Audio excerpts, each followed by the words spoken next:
ನಡೆದಂಥ ಪತ್ರಿಕಾಗೋಷ್ಠಿಗೆ ನಾವೆಲ್ಲ ಬರೀ ಭಾರತೀಯ ಜನತಾ ಪಕ್ಷದ ಪತ್ರಿಕಾಗೋಷ್ಠಿ ಅಂತ ನಾವೇನು ಬರೀ ಭಾರತೀಯ ಜನತಾ ಪಕ್ಷದ ಕಾರ್ಯಕರ್ತರಿಗೂ ಅನುಕೂಲ ಆಗಲಿ ಅಂತ ನಾವೇನು ಸರ್ಕಾರಕ್ಕೆ ನಾವು ಮನವಿ ಮಾಡಿಲ್ಲ. ಮೊನ್ನೆ ಪತ್ರಿಕಾಗೋಷ್ಠಿ ನಾವು ನಡೆಸಿದ್ದು ನಾವೆಲ್ಲ ಕಾರ್ಯಕರ್ತರು ಎಲ್ಲ ಸೇರಿದ್ದು ನಮ್ಮ ಕೆಂಗೇರಿ ಹೆಸರನ್ನ ಉಳಿಸಬಾರ್ದು, ಆ ಕೆಂಗೇರಿ ಹೆಸರನ್ನ ಉಳಿಸ್ಬೇಕು ಅನ್ನೋ ಒಂದು ಧ್ಯೇಯದಿಂದ ನಾವೆಲ್ಲ ಮಾತಾಡಿದ್ವಿ. ನಾವು ಯಾರ ವೈಯಕ್ತಿಕವಾಗೂ ನಾವು ಮಾತಾಡಿಲ್ಲ. ಇವತ್ತು ನಾಗರಾಜ್ ಅವ್ರಿಗೂ ನಾನು ಮನವಿ ಮಾಡೋದಷ್ಟೇ, ಮೊನ್ನೆ ನಡೆದಂಥ ಪತ್ರಿಕಾಗೋಷ್ಠಿಯಲ್ಲಿ ವೈಯಕ್ತಿಕವಾಗಿ ಮಾತಾಡಿದಂಥ ಶಿವಮಾಧವ್ರಿಗೂ ನಾನು ಮನವಿ ಮಾಡೋದಷ್ಟೇ. ನೋಡಿ, ನಮ್ಮ ಕ್ಷೇತ್ರದಲ್ಲಿ ಅನೇಕ ಕಾರ್ಯಕರ್ತರುಗಳು ನೊಂದ್ಕೊಂತಾರೆ. ಜೊತೆಗೆ ನಾವು ಕಿತ್ತಾಡೋದ್ರಿಂದ ಬೇರೆ ಬರುವಂಥವ್ರಿಗೆ ಅವಕಾಶ ಜಾಸ್ತಿ ಆಗ್ತದೆ. ಜೊತೆಗೆ ಯಾರ ಮೇಲೂ ಏನು ಕೇಸ್ ಇಲ್ಲದೆ ಇರೋದೇನಿಲ್ಲ, ಪ್ರತಿಯೊಬ್ಬರ ಮೇಲೂ ಕೇಸ್ಗಳು ಇದ್ದೇ ಇರ್ತೈತೆ. ಸಾರ್ವಜನಿಕವಾಗಿ ಈಚೆ ಬಂದ ಮೇಲೆ, ಸಾರ್ವಜನಿಕವಾಗಿ ನಾವು ಪ್ರೊಟೆಸ್ಟು ಇನ್ನೊಂದು ಮತ್ತೊಂದು ರಾಜಕೀಯವಾಗಿ ಈಚೆ ಬಂದ ಮೇಲೆ ಎಲ್ಲರ ಮೇಲೂ ಒಂದೊಂದು ಕೇಸ್ ಇರ್ತೈತೆ. ಇಲ್ಲಿ ಕುಂತಿರ್ತಕ್ಕಂಥ ಎಲ್ಲರ ಮೇಲೂ ಕೇಸ್ ಇರುತ್ತೆ. ಅಲ್ಲಿ ಮೊನ್ನೆ ಪತ್ರಿಕಾಗೋಷ್ಠಿ ಮಾಡಿದ್ರಲ್ಲ, ಅವ್ರ ಮೇಲೂ ಎಲ್ಲರ ಮೇಲೂ ಕೇಸ್ ಇರುತ್ತೆ. ಆ ಕೇಸ್ಗಳ ಬಗ್ಗೆ ನಾವು ವೈಯಕ್ತಿಕವಾಗಿ ಮಾತಾಡಬೇಕು ಅಂದರೆ ವೈಯಕ್ತಿಕವಾಗಿ ರಾಜಾರೋಷವಾಗಿ ನೀವು ಹೆಸರು ಹಿಡಿದು ಕರೆದು ನಾವು ಪತ್ರಿಕಾಗೋಷ್ಠಿ ಮಾಡ್ತೀನಿ, ನಾಗರಾಜ್ ಅವ್ರ ಬಗ್ಗೆ ಮಾಡ್ತೀನಿ, ರುದ್ರೇಶ್ ಅವ್ರ ಬಗ್ಗೆ ಮಾಡ್ತೀನಿ ಅನ್ನೋದು ವೈಯಕ್ತಿಕವಾಗಿ ಮಾಡ್ಕೊಳ್ಳಿ. ದಯಮಾಡಿ ಇನ್ನು ಮುಂದೆ ಯಾರು ವೈಯಕ್ತಿಕವಾಗಿ ನಾವು ಮಾತಾಡೋದು ಬೇಡ.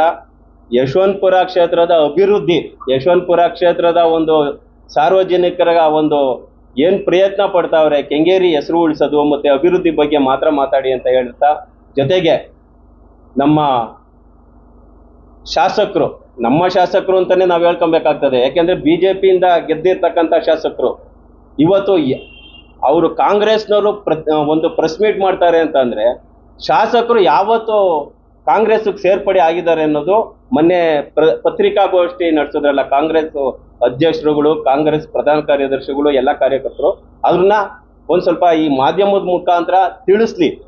ಯಾಕೆಂದರೆ ಅವರು ಗೆದ್ದಿರೋದು ಭಾರತೀಯ ಜನತಾ ಪಕ್ಷದ ಚಿಹ್ನೆಯಿಂದ ಗೆದ್ದಿದ್ದಾರೆ.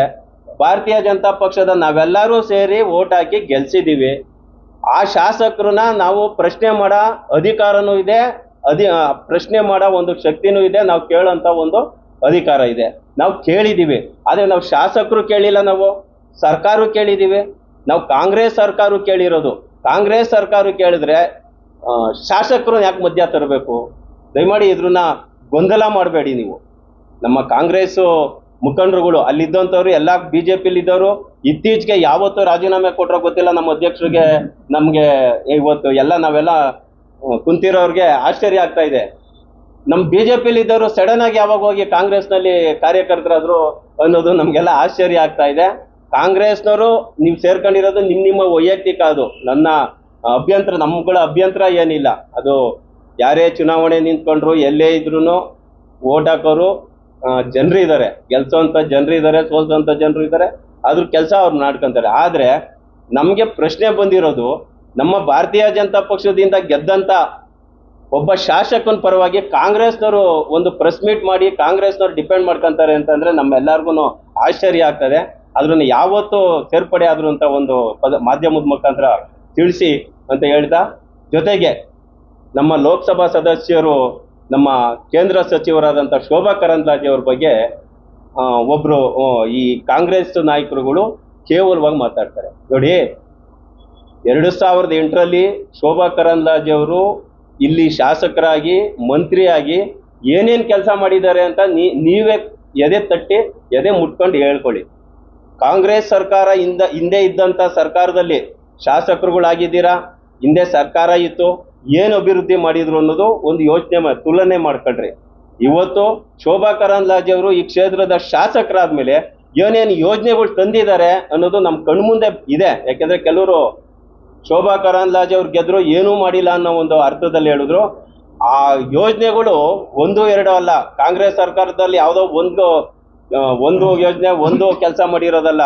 ಶೋಭಾ ಕರಂದ್ಲಾಜೆ ಅವರು ಏನು ಮಾಡ್ಯವ್ರೆ ಅಂತ ಮುಂದಿನ ದಿನದಲ್ಲಿ ಎಷ್ಟು ಕೆಲಸ ಮಾಡ್ಯವ್ರೆ ಅನ್ನೋದು ನಾವೆಲ್ಲ ಕೂತ್ಕೊಂಡು ವರದಿ ಕೊಡ್ತೀವಿ. ಮೊನ್ನೆ ಅಧ್ಯಕ್ಷರಿದ್ದಾರೆ, ನಮ್ಮೆಲ್ಲ ನಾಯಕರು ಇದ್ದೇವೆ, ಕಾರ್ಪೊರೇಟರ್ಗಳು ಇದ್ದೀವಿ, ಎಲ್ಲರೂ ಸೇರಿ ಕೊಡ್ತೀವಿ. ಯಾರೇ ವ್ಯಕ್ತಿ ಬಗ್ಗೆ ಆಗಿ ಕೇವಲವಾಗಿ ಮಾತಾಡಬೇಡಿ. ಏಕೆಂದರೆ ಸಾರ್ವಜನಿಕರವಾಗಿ ನಾವೆಲ್ಲ ಗಾಜಿನ ಮನೆಯಲ್ಲಿ ಇರ್ತೀವಿ. ನಿಮ್ಮ ಗೌರವ ನಿಮಗೆ ಕಮ್ಮಿ ಆಗ್ತದೆ. ದಯಮಾಡಿ ಯಾರೂ ಯಾರ ಬಗ್ಗೆನೂ ಮಾತಾಡಕ್ ಹೋಗ್ಬೇಡಿ. ಕ್ಷೇತ್ರದ ಅಭಿವೃದ್ಧಿ ಮತ್ತೆ ಜನರು ವೈಯಕ್ತಿಕ ಭಾವನೆಗಳಿಗೆ ಧಕ್ಕೆ ಉಂಟು ಮಾಡಬೇಡಿ. ಜೊತೆಗೆ ದ್ವೇಷನ ಅಸೂಯೆನ ಮಾಡಕ್ ಹೋಗ್ಬೇಡಿ.